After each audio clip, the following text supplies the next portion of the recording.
Well, paalala po mga kaibigan, Lunes hanggang Miyerkules o hanggang Biyernes po mga kaibigan. Lunes hanggang Biyernes, 1 p.m. after Balitanghali, ang airing schedule ng Shakey's V-League. And of course, Saturday, 12:45 p.m. as Pachari Sangmuang scores on an ace, 17-15 para sa PNP. At Coach Shaq on your screen. Tinitignan ko yung bench kanina nitong FEU. May kulang din sila isang player. Wala si Maritoni Basa sa kanilang lineup. One of the openers. Yep, one of the openers. One of the best openers that they have. Genevieve Kasugod. Maganda set na binigay sa kanya that time ni Giselle C. Again, the project from Bacolod. 6'1", 20 years old. Mahaba pa ang future nitong batang to. Mahaba-haba. Yan. If it's Fun Family Pizza, it's gotta be Shakey's. Here's Concepcion ngayon. Going over to Marciano. Pasandal na tira na yun para kay Marciano. Gumawa na naman. PNP up by 2. Napapako ata itong mga FE players natin. Ito yun, yung mga talent na naalala ko galing kay Phil Cainglet nung Phil Cainglet was still in college. Yung the ability to change shots in mid-air. Yun ang meron dito kay Janine Marciano. Although that time, si Bernadette Pons nakagawa para sa kumpuna ng FEU. So 18-17. Trying to tie things up sa kanyang serve. Ito si Genevieve Kasugod. Sangmuang. Concepcion. Jeline Labrador. Kasugod. Simborio. Free ball coming up from C. Tadeo. Concepcion ngayon. Bibigay dito kay Marciano. Nilusot lamang sa kamay ni Remy Palma.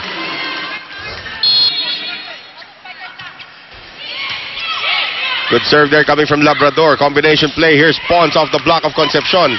Davenau goes across. Nice setup para dito kay Molina.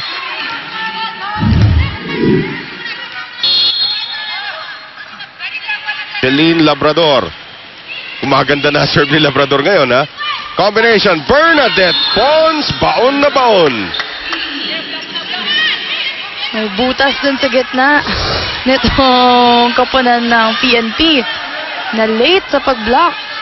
Ito mo naman si Pons. Hindi katangkaran tong batang to. But again, one of the high leapers para kay Coach Shaq sa FEU. Nice serve also by Pons. Concepcion. Frances Molina. At pasok yun. Tanda natin ang unang laban ng PNP against Meralco. Molina and Marciano combined for 22 points each. 44 points combined. Marciano has been very consistent throughout the season. Itong si Molina minsan magaling, minsan mataas ang nilalaro, minsan naman bumababa din at times. At yun ang sinasabi mo nga rito eh. Yung tinatanong mo sa akin kanina, baka ikaw rin masagot mo eh. Tama ba yung palipat-lipat ka ng pwesto? Hindi ka ba malilito yun? Like ikaw, pag sinabi nila, Michelle, opener ka namin ngayon. Hindi ka ba mangangatog? For me, kasi mahirap mag-adjust. Siguro makukuha mo yan in the first set or at the second set. Some players talaga madali para sa kanila. Maybe it's a talent. But siguro for some, or mas madalas sa mga players na palipat-lipat.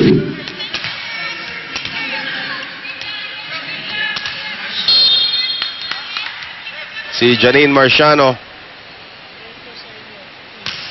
Marciano. Good read by Simborio. It goes long. Nagpapalitan ng service errors ang dalawang team natin ngayon. Hindi pwede makipagpalitan ng FEU dito. Dalawa na kailangan ng PNP. Of course, Giselle C is an excellent setter also, Noel. Pag-service dito kay Giselle C. Almost gold. Tadeo gets to it though. Running attack galing dito kay Molina. Binuhay ni C. At si Palma, hindi na naitawid. Muntik niya matapakan si Giselle C. Well, it is 5 set points now for the Philippine National Police against FEU. Sa service dito ni Veronica Concepcion. Agno, C. Winona, yes. So nakakuha ng isa si Bagang. Napansin ko na sa mga open spikers ng FEU, hindi sila matatangkad. Pero hindi mataas na nga sila tumalon. Sa taas pa nila kinukuha ang bola. And again, go ahead. Very mataas ang advantage ng open spikers ng FEU. Well, again, you have to credit half of the achievements to Giselle C. Na alam niya kung kailan na bibigyan ng magagandang set itong mga spikers ka. But tinapos na ni Frances Molina itong ating first set. So PNP takes it 25-20 kontra dito sa Far Eastern University Lady Tamaraos. Our shake and play. Frances Molina, mainit ang pagsimula niya kontra dito sa FEU. And they take set number 1.